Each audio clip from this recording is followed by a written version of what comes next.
You're very welcome along. I wanted to jump on here, talk a little bit about the Mo Salah situation, some of Jamie Carragher's comments, and why I think they are a tad too personal. I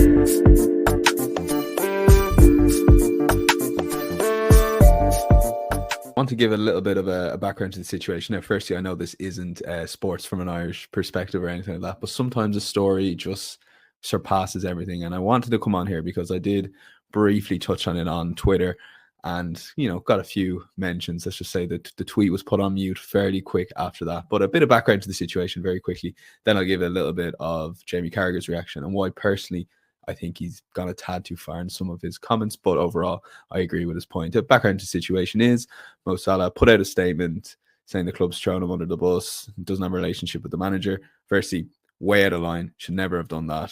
For Mo Salah to go into one of those press conferences or press huddles after a Premier League game usually means he's got something to say. So I thought it was very calculated, particularly given the result against Leeds, and just should never have done it, to be honest with you.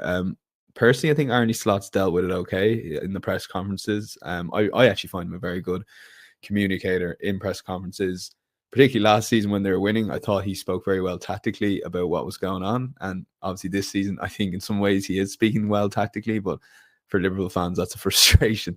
But yeah, I thought overall he's dealt with this okay in terms of his press conferences comments. Notwithstanding that he probably shouldn't have got to this and he perhaps could have dealt with it better, maybe with a few more one-on-one chats with Mo Salah. But then we Jamie Carragher on M&F, and I was glued to it like everyone else for the 8.5-minute spiel, and maybe 6 or 7 minutes of that I thought was pretty good. But you could feel the anger when he was talking, and I'm not saying you can't be angry talking about a situation like that. It is his club, or the club Jamie Carragher supports and used to play for 700 plus appearances, so he's entitled to be passionate. But as it went on, a few digs about Egypt and not being able to win the AFCON, I mean, I don't think anyone needs to say anything. That was out of line, to be honest, for a variety of reasons. It's not up to Mo Salah to drag his nation to win a tournament, a very highly competitive tournament, the AFCON nations, every 2 years. But then also, I thought his dig about Chelsea and him being a nothing player. I mean, Liverpool hadn't won the league for 30 years till Mo Salah came and won 2. So I think Mo Salah's perfectly able to stand over his team record, let alone his goals record for Liverpool over the last 6-7 years. So I could feel a bit of him getting too personal, to be honest. Carragher got too personal in that, made it too personal. Even the clip, the quite funny clip of him saying, I've never criticized Mo Salah on the pitch. Dave Jones straight away without flinching said, you said his legs were gone. Yeah, but everyone's legs go. Again, it was more funny than like, I wasn't angry watching it, but I did feel like, yeah, he's clearly too invested in this. And then it was the CBS clip, which I understand watching it, that it's a back and forth and people are passionate. But I looked at Jamie Carragher through that prism of yesterday's comments of Monday Night Football, and I'm like watching him trying to argue with Micah Richards really angrily, and really, I'm like, you're too close to this. You're like making this too personal. Let's take the situation Micah Richards brought up. There was a couple of situations, whether he could have been brought on against West Ham when they're leading the game, and whether he could have been brought on against Leeds. I understand the Leeds situation in particular, given it was 0 all half-time. Fair enough. You're going to keep it as it is. Liverpool scored 2 goals in quick succession. So all of a sudden, they don't need a goal. They're 2-0 up. I understand not bringing Mo Salah on. I watched the game live for 90 minutes. During the game, I went, there's no way they can bring Mo Salah on here. They're 2-0 up. I understand that. It's my point of view. However, if someone goes to me and says it was still possible to bring Mo Salah on at that point, the amount of people saying it wasn't, I mean, it clearly is. If you want to try and kill the game at 2-0 and you need a goal, by all means, take Ekitike off or take whoever you want to take off to leave Salah on the counter-attack. Yes, there is a way you could have brought him on at 2-0. Personally, I would happily leave him off. But if you're turning around and saying you can't bring an attacking player on 2-0 or on it at 2-0 up, you clearly can. I mean, it's more likely you're going to bring a defensive change, of course. Anyway, the game went 2-2, and it was only 2-2 for 3 minutes. Liverpool went 3-2 up. Again, you could bring Mo Salah on at 3-2, or even when it goes straight to 2-2, but they didn't, and that's fine.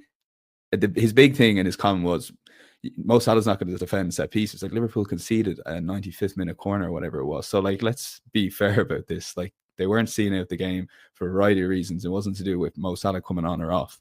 He didn't come on. Konate cost him the game, essentially, with a stupid tackle, careless challenge, as Andy Taylor said. And that's that. I watched the CBS clip. And I watched it again off the back of some of the backlash, and I genuinely stand by what I said. I feel Carragher's too invested in this situation. He's not talking like a pundit. And I want to do a full disclosure here. My favourite pundit for the last 5, 10, 6, 7 years, since he's been on the scene, is Jamie Carragher. I compare him to Gary Neville, and I always said this, and I've been saying this for years. And I remember a clip from them around 2019, 2020, and they're talking about, and Neville said something along the lines to Carragher, well, you know more about Liverpool, you watch them more than me. And in my head, I went, I watch every minute of Liverpool's games, 95% of them, unless they're clashing with a game. I support Arsenal, by the way, unless they clash with an Arsenal game. So for Neville to turn around and say, you watch Liverpool more than me, I'm like, this guy doesn't watch that much football, let's be honest. And Neville is probably open that he watches all the games he commentates on. Compare that to Jamie Carragher, who I think is obsessed with football to the point all he watches is football. All he watches is football. And obviously he watches every minute Liverpool. He knows Liverpool inside out, but he also knows the Premier League inside out. And he said himself, he's not really into any other sports. A man like that always has my respects, that puts the time in, that watches 90 minutes after 90 minutes, or maybe catches up on a lot of match of the days. That man has my respect. So this, I'm not getting personal with Jamie Carragher, but I'm watching that Micah Richards clip and going, yeah, Richards isn't making the greatest points in the world, but to turn around and like shake your head because Micah Richards suggests the audacity that you could bring Mo Salah on against Leeds, there were still chances you could have brought him on. But I'm also saying Slot's perfectly entitled not to. And the West Ham game, you could have brought him on as well, albeit the Sunderland game, he was brought on at halftime.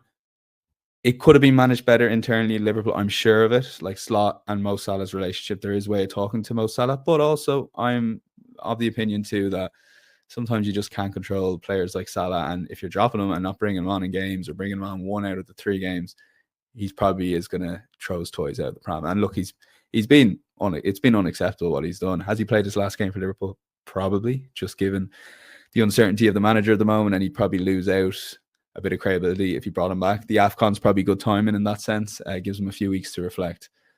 But that's where we're at with that situation. Anyway, I thought I wanted to get that into a little bit of video to say I'm not completely losing the plot here. I am with Jamie Carragher on the Mo Salah situation, but I can also have that opinion and yet at the same time watch him on CBS visibly getting angry and going, man, you just need to calm down a little bit and talk about this logically. At the end of the day, you're a pundit. The best punditry you do is when you're calm. I look forward to your tactical pieces on M&F more than anything, even the stuff about Arsenal during the week. It's just great stuff.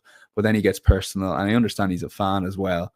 But like, there's fan TV channels all over the place on YouTube, of course.